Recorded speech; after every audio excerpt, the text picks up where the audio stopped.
bigyan niyo siya ng mga babasahin. Oo, pinigyan ko siya. Bigyan mo siya ng mga babasahin. Tapos ang tubig-tubig niya, para, kasi pampaganda ng vocal cords yung luya. Parang sa labat. Pinapalungan niyo yan. Yun. Oo. Tsaka sinasama ko ng daw ng biyabano. Okay yan. Yung mga herbal, wala kayong dapat ikatakot dyan. Wala kayong dapat ikatakot dyan. Dire-diretso nyo yan. Malaking bagay yan para yung mga toxin niya, bad toxin niya, mailabas niya, maiihi niya, maidumi niya. Yung mga bad cholesterol. Tapos sa umaga, di ba mayroon siyang wheelchair? Sa araw doon, ipilit mo yung katawan mo, tapos magagaganyan ka, magliyad-liyad ka lang ng ganyan. Tapos, ito, yung kaliwa mo, okay naman, ganyan-ganyan. Sabi, pinagagano ko nga sa kanya, tulungan niya ng kaliwa yung kanya. Oo, hawakan mo yung kamay mo. Oh, ganyan sa umaga. Oo. Tapos, ganyan. Sige. Para makarecover ka ba? Ang bata pa yan. Ang mahirap kasi, wala yung hindi nyo, dapat pag binayaran nyo sa ospital, kahit picture lang, kaya kunin nyo kung binayaran nyo na yun. Pinalalaki din namin nga din, hindi pa naman ako yung i-stray ng Mahalaga kasi yun para, katulad yan, lalapit kayo sa dito, sa ganitong kagaya ko. Baka marunong din sila magbasa ng ano. Yun kasi yung magiging reference natin eh. Yun yung mga basis natin kung anong, kung matitulit pa ba o hindi na. Higa kang patagilid siya. Tanggalin nyo yung salamin nyo baka mabasag.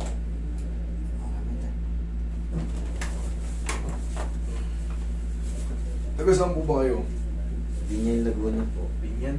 Opo. Yan yung kamag-anak ko, tiga kang Marino. Siya ako sa akin. O yun, doon sa Laguna, maraming ano dyan. Maraming gulay-gulay pa dyan. Kabilang side. Kabila po. Kung mahilig, yung malunggay na yun, masarap yan. Malaki. Magic malunggay ang tawag dyan. Tsaka iwas muna sa puyat. Yan, malakas makaano. Tapa. Yan ang malakas makaano. Stroke, yung puyat tayo ng puyat.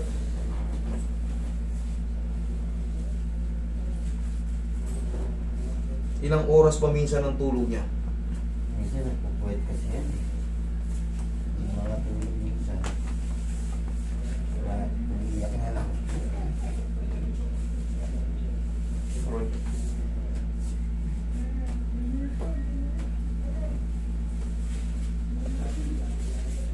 Hello?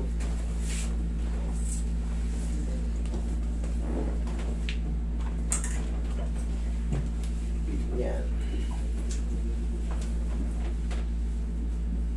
Mga saluyot. Yung saluyot, haluan nyo ng mais. Sarap yun.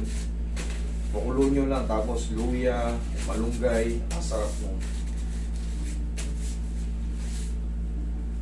Kung meron kayong konting isda, may konti lang, tambog yun para may lasa yung sabaw. Pero huwag naman yung ano, baka Mahalat o. mahalat. Oo. Kailangan yung mga fresh na nagulay, may mga talong-talong na bagong pitas doon, okra. Bawan nyo lang yan. Yun yun lang ng konting ano, pampalasa. Malaking bagay yun yung diet sa kanya. Tapos yung gamot na ano, sakaling blood clot lang yan, makaka-recover pa kasi yan pag natunaw yung ano eh. Pag lumabnaw yung ano na yun. Hindi ko alam kung ano yan eh. Kung blood clot lang ba talaga o pumutok talaga eh. Kasi kita mo, nawala yung ano yan, talagang malaking. Pero sana mga 1 taon, paglipas ng 6 na buwan, recover ka. Hindi man maayos yung lakad mo, pero yung salita mo, yung makakatindig ka na, okay, sana. Oh, thank you.